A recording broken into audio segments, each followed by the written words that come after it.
This is Umar Ahmed for IFL TV in association with MTK Global. Barry Hearn's just rocked up in the hotel, so we had to jump on him straight away. It's always a pleasure to talk to IFL, he says. Creep, creep. Right, your son and Andy are all in the Arab newspapers. It's a real buzz here in Saudi Arabia. Excited about it, Barry?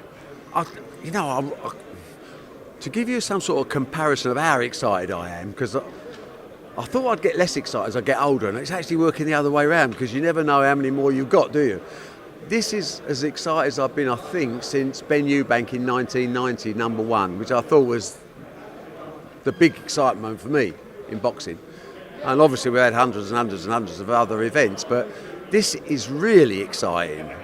When Anthony Joshua signed for us, when he won his Olympic gold, he asked me, what did I really want out of him? And Anthony's quite smart, he's a very smart kid.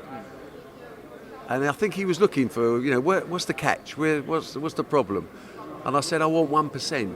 And he went, 1%? I said, yeah, I want 1% of your adrenaline. That's what I want in my life. And I saw him this morning, and I said, forget the 1%. I think I've got 10%. I am so excited about this fight, and really because I have no real idea of how it's going to go.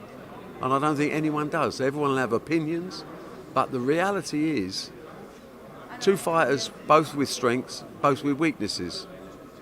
It's edge of your seat stuff. Can't wait for Saturday night.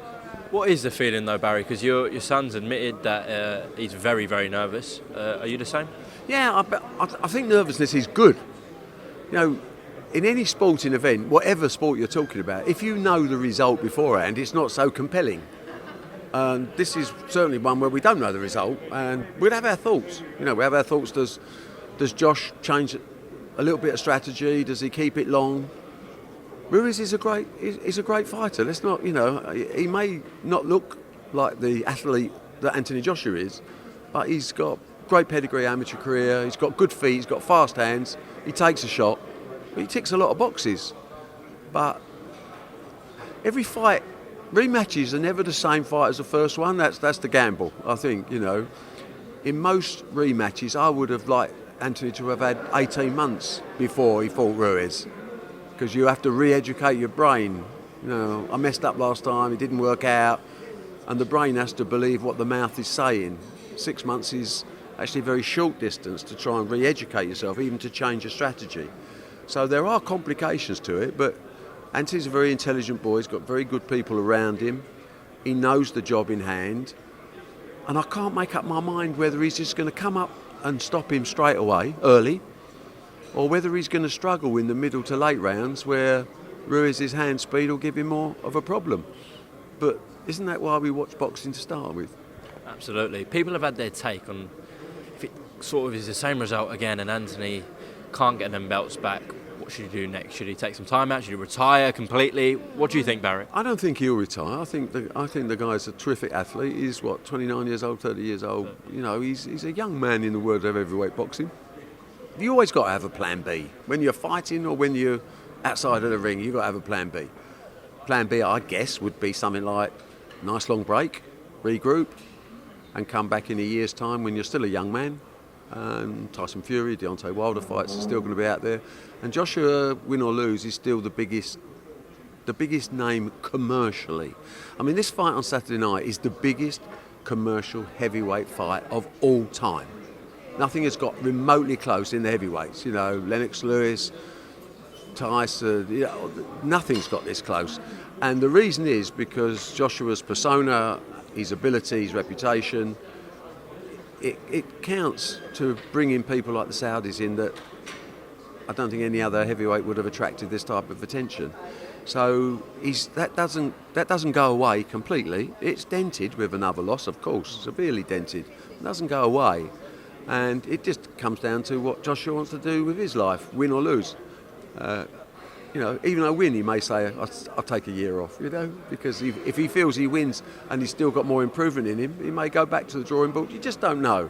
What you do know with Anthony Joshua, it will be a very clearly thought out strategy that he will listen to a lot of people and then he will make his call. But at the moment, I think the whole focus is he wants his belts back. It's nothing to do with the money. It's nothing to do with what my career happens if I lose. It's just that instinct, that primeval instinct about a fighter that says, I want to win. And it goes down to the street, the cobbles, it goes down to your inner soul, your character, because there is nowhere to hide in a boxing match. Well, listen, let's hope it doesn't go to plan B and Anthony does get his belts back.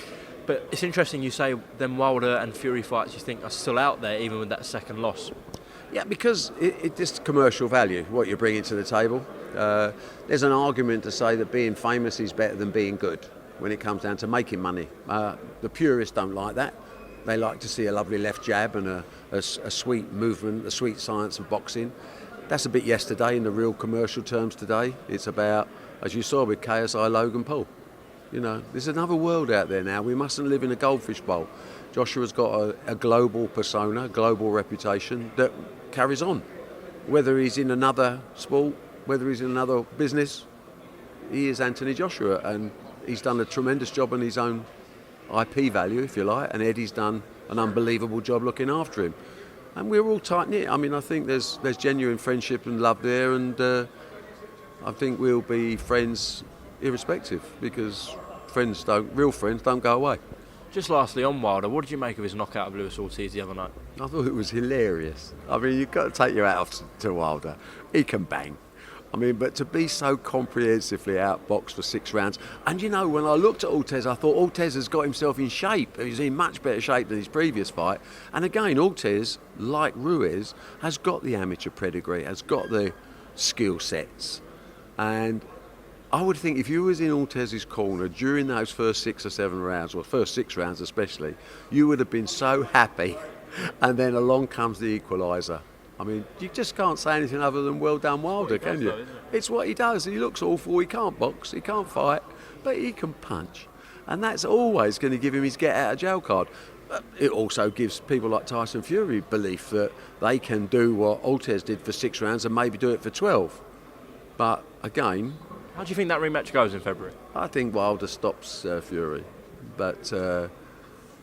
I don't know. I like Tyson Fury. I think he's hilariously funny as well. I'm just at the age of my life now where I don't get really passionate either way.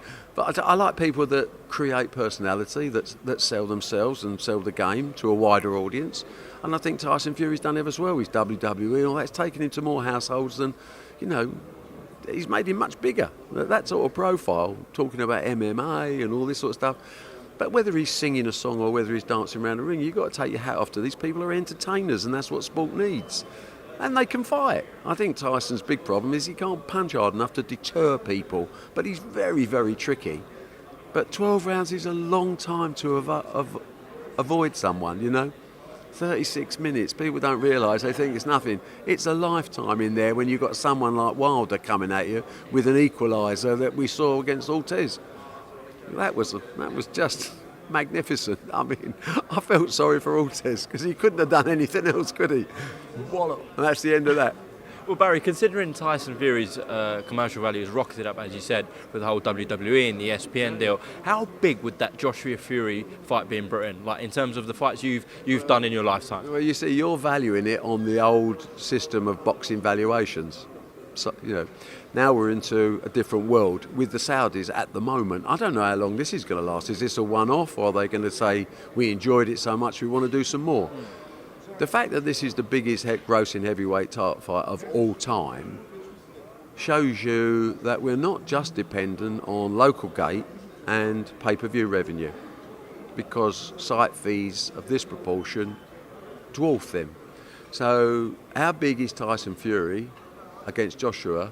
Nowhere near as big as this fight, nowhere remotely near as this big fight, unless it's staged here or somewhere like here. If you take that fight into, say, Wembley, it's a big fight. Of course it's a big fight. It's nowhere near as big as this fight. Do you think that Joshua Fury fight could land in Saudi if it ever happens? If it's not just the Saudis, if the Qataris or the Abu Dhabis or Dubai all of these people have got egos and they've got a desire to put across a message about their country and their benefits, whether it's tourism, whether it's culture, whether it's whatever. So there is a competitive field, and what we're valuing here is the cost of a commercial campaign in 130 countries. If you're trying to put a message across globally, it's extremely expensive. So this fight actually is not expensive on those commercial terms, but it is expensive in terms of a fight. We may well find that either the Saudis or other people in this region say this is the way forward, we want some of this cake, in which case, happy days. We may find the Saudis say, well, that was great, we've got our name out there. Do we want some more or not? I mean, I have no knowledge. All we can do is give value for money to these people. But what I'm saying is value for money is expressed in a different way these days. You know, in terms of the media content, you know, whether it's podcasts or whether it's tabloids or, you know, TV programs. Saudi Arabia, everyone's talking about Saudi Arabia for whatever reason, but the reason is because they're hosting this spectacular fight. And that feeling may continue in other fights, which means you could possibly see Joshua Tyson Fury in Saudi or anywhere else in the Middle East, or for that matter, the Chinese government might decide this works for us and we'll take it to China. We've got to have a global attitude. We can't live in a goldfish bowl. We're not fish. We are in part of the whole world, and we have to look after our clients, represent their best interests and maximise their revenue. Very straightforward job.